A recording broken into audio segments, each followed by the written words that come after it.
Good morning, Year 10, and how are you today? So today we're looking at comparing velocity and acceleration and how that can be represented on a graph. There are 3 learning outcomes for today.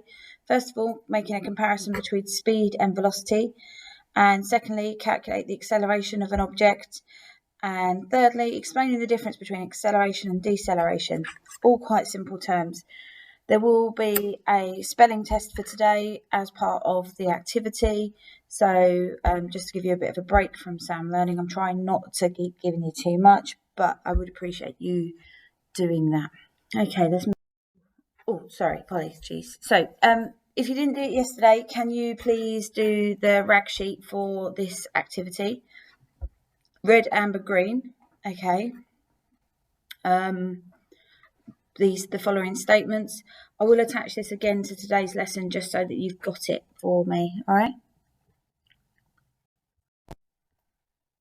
So, can you put 1 to 5 in the margin and then just answer the following questions? Pause the video now so you can answer these questions. You do need to be able to see the screen for this. So, question number 1. The equation for speed is speed equals distance travelled by time taken. And 2, the object took 40 seconds to go from each marker post to the next, so the distance is 1,000 metres every 40 seconds. Therefore, 1,000 metres divided by 40 seconds equals 25 metres per second. So the speed is a constant 25 metres per second. Number 3. Okay, so we should have done 45,000 divided by 1,500 gives me 30 metres per second for part 1. Part 2, you should have done 1,000 take away 500 gives me 500 seconds. Part 3 is, or 20,000 metres divided by 1,500 seconds gives me 13.3 reoccurring. Question 4, all about the vehicle travelling on the motorway.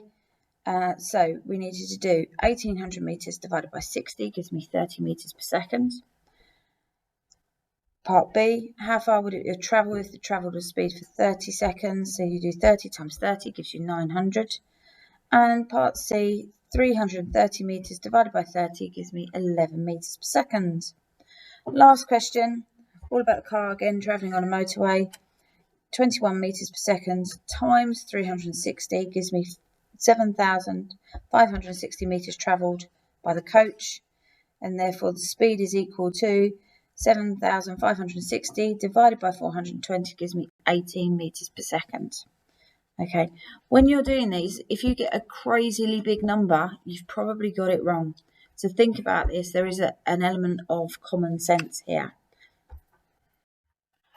So here's some key points that we want to go around. In a fairground ride, they're going to throw you around, and that's part of the attraction to it. Okay, and the idea is that we change your speed and we change your direction, therefore your motion keeps changing, and that's what gives you the thrill. So we use the word velocity when speed is in a given direction, and on a fairground ride, like a roller coaster, it is in a given direction because you can only stay on the rails. An object travels at constant velocity at constant speed without changing its direction. The word displacement is used again to give a quantity to the distance moved from one place to another. And the acceleration is the change in velocity per second.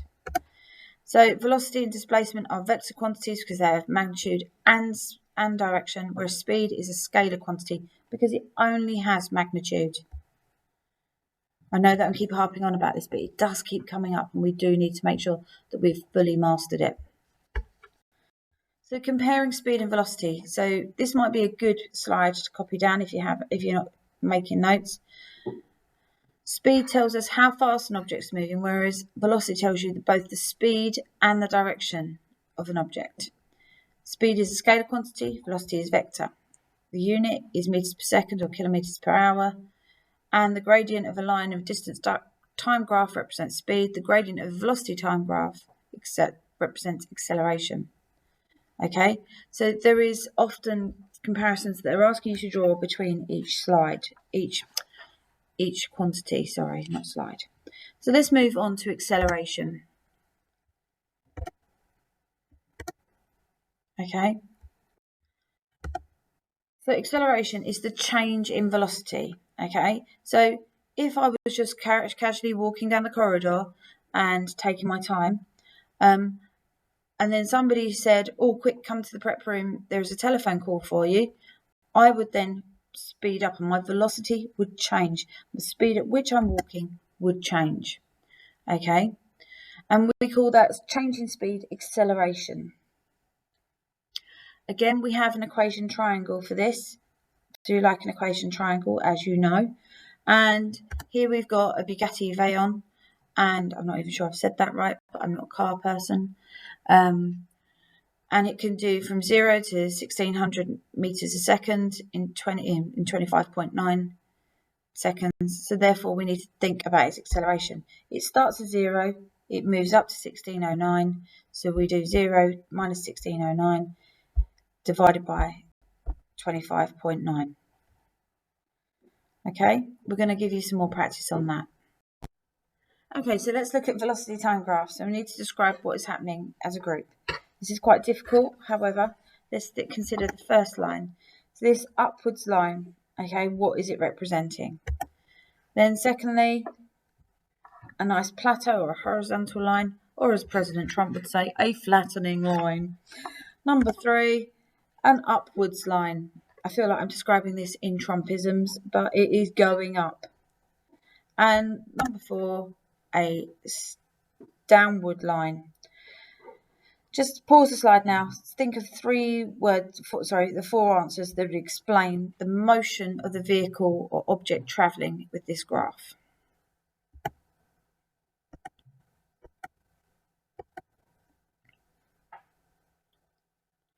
Okay, so let's go through the answers. First of all, we're accelerating, so we're getting faster. Okay.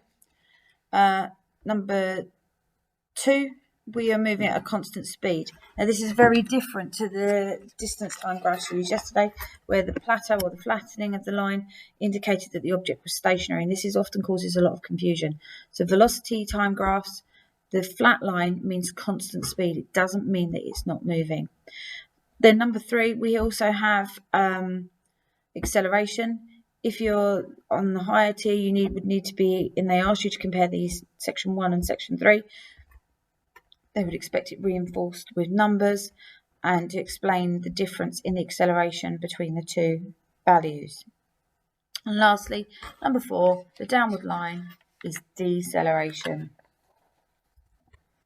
Okay. So deceleration is when we brake, okay, and when we slow down. Okay, and it's negative acceleration is the term that we would like to do. Deceleration and acceleration are calculated exactly the same using exactly the same equation. We need to work out the change in velocity and then divide it by the time taken. All right. And here's the example. So task 1, pause the slide, answer these 4 questions for me.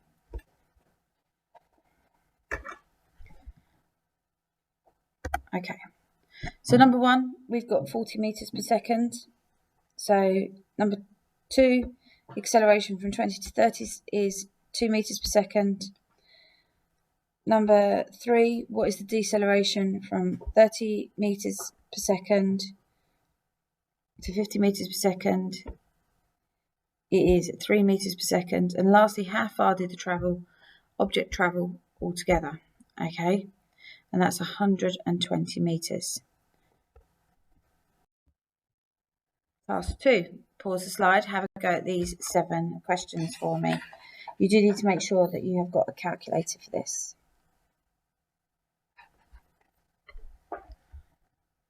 Okay, so the answers to number 1. Number 1 is 4 meters per second. Number 2 is 10 meters per second.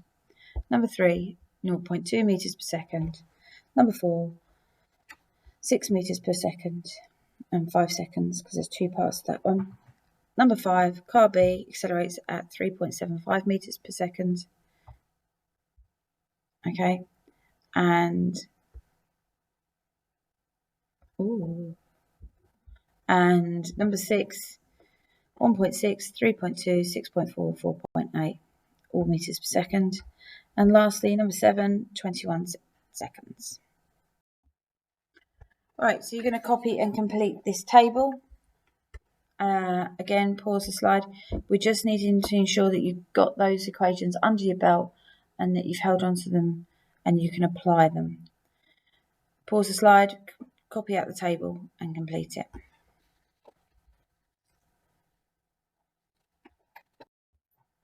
And here are the answers. So just fill in your table.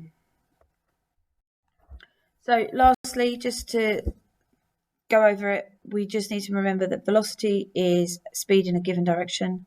It is a vector quantity because it has both magnitude and direction. Acceleration of an object is the change in velocity, and deceleration is the change in velocity per second when an object is slowing down. But we do use the same equation. Now, as I've said, there is a spelling test associated with this. It's not a very long one. It would be really helpful if you do. It will do them as you go. Please make sure that you do them for me, because acceleration, deceleration are always key. The whole thing is in lowercase letters. All right. Any problems? If you want additional practice, please email me as always, and I will get you extra work. I'm not adverse to that. Take care and stay safe. Bye.